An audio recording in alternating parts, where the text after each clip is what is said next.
Slide this back down. Oh. So the birdie level is all about goal setting. Very important that we set goals in everything we're going to do. You should all set a goal right now that by the time you get back to school, you're ahead of everybody else. That's a pretty good goal. I always say take whatever goal that you have, write it down, tape it to the mirror in your bathroom. Because every day you walk into the bathroom, you're going to look at that goal and you're going to go, am I doing what it takes to reach that goal? You're going to know, because the only other thing that you're looking at in that mirror is yourself.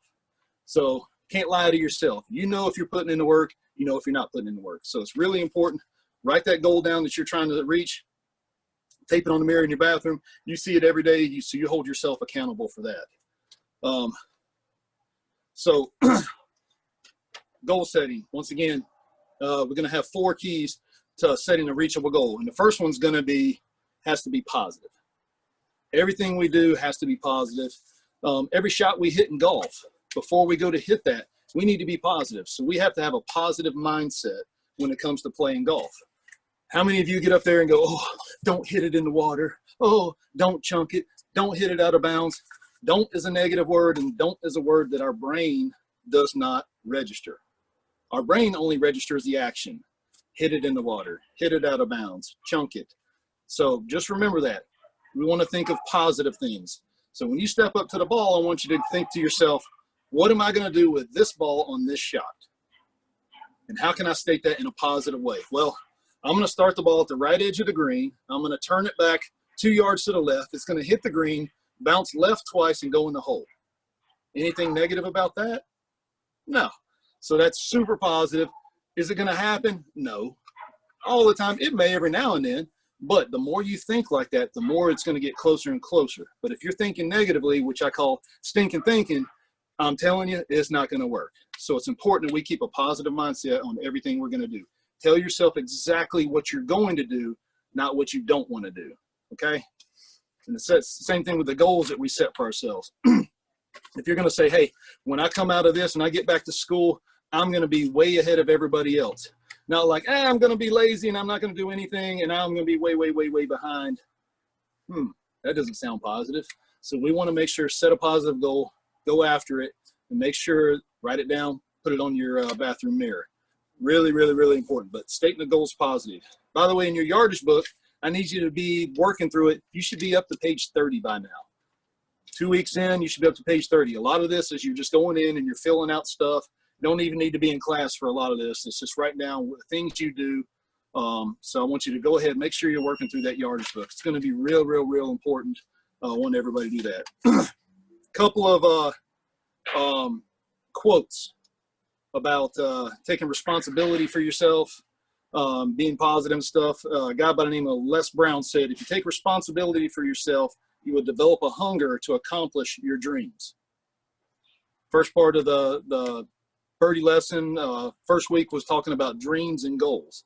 So once again, I think that was a pretty good quote there. If you take responsibility for yourself, you will develop a hunger to accomplish your dreams. So taking responsibility for your actions right now, you're responsible for your future. You're responsible for how you're going to turn out. It's up to you to put the work in at school, to go out there, to study hard. If you're having trouble, make sure you're asking people for help. Talk to your teachers.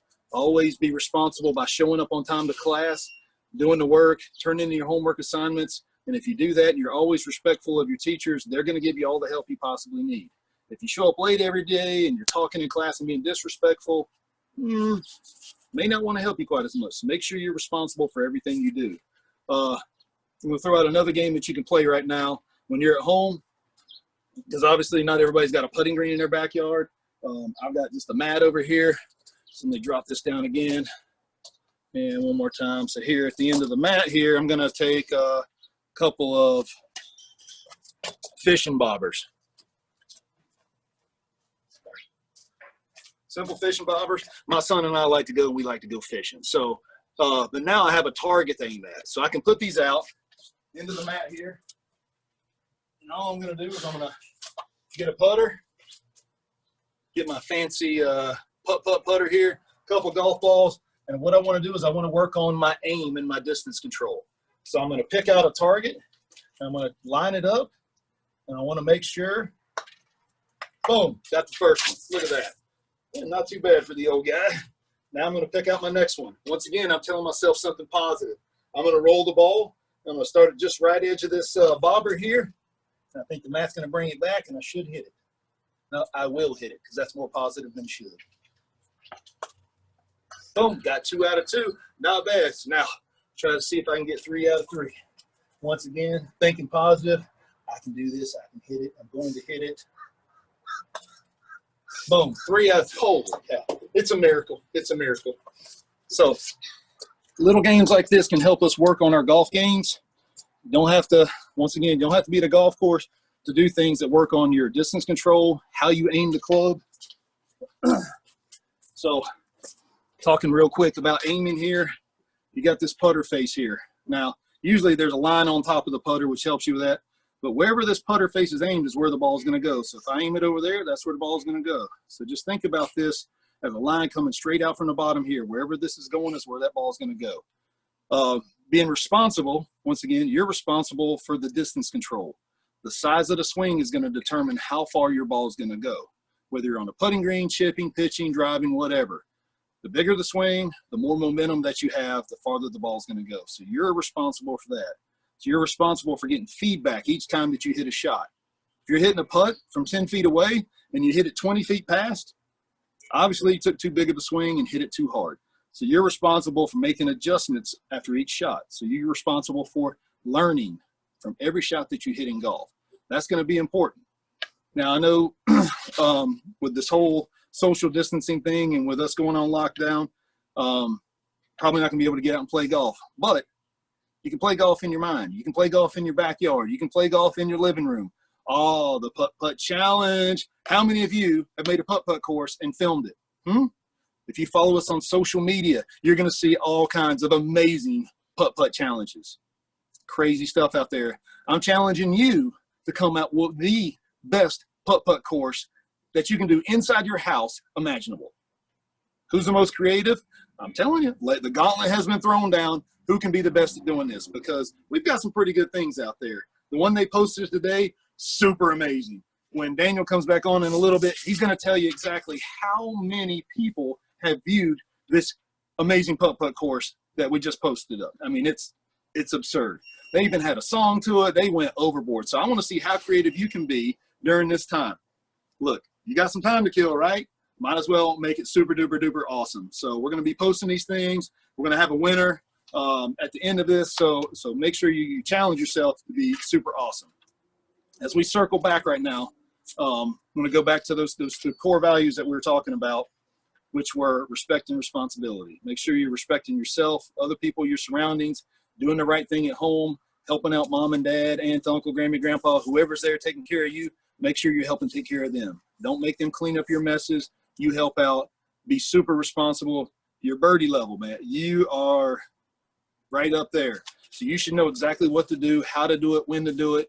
You shouldn't have to wait for somebody to tell you anymore. Take responsibility for things. Show your parents that you're super amazing. Set an example for your siblings as well. Even if your siblings are older, set an example for them. Your parents will be like, hey, do what they're doing. They're super awesome. So make sure that you're doing that. Be respectful of everybody. And remember, each week we're going to do this. We're going to have all kinds of things. Now, I told you there was going to be a challenge. It's going to be the plank challenge. So what we want you to do, we want you to set a timer. We want you to film it. We want to see how long you can hold a basic plank. Now we could go back down here. I want good planks now. If somebody sends me a video of them doing a plank like this the whole time, that's not going to count. That's not a good plank. This is not a good plank. I want flat back, holding this position as long as you can, and keep it tight. Squeeze your stomach right there. Get a timer, film it, whatever. But I want to see who can do the most amazing plank challenge. Who can hold it the longest? And here's the deal. Every single day, I want you to get up and try it.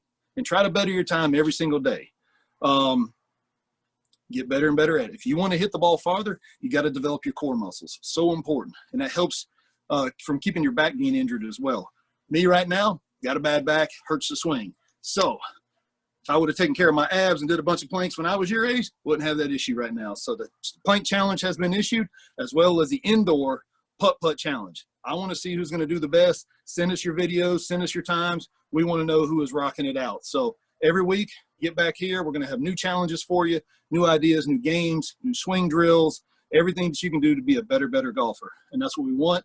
And more importantly, who's going to be a better person. At the end of all this, who's going to come out ahead is going to be the person who is working hard, doing all their schoolwork, keeping their body and their mind sharp, and going forward.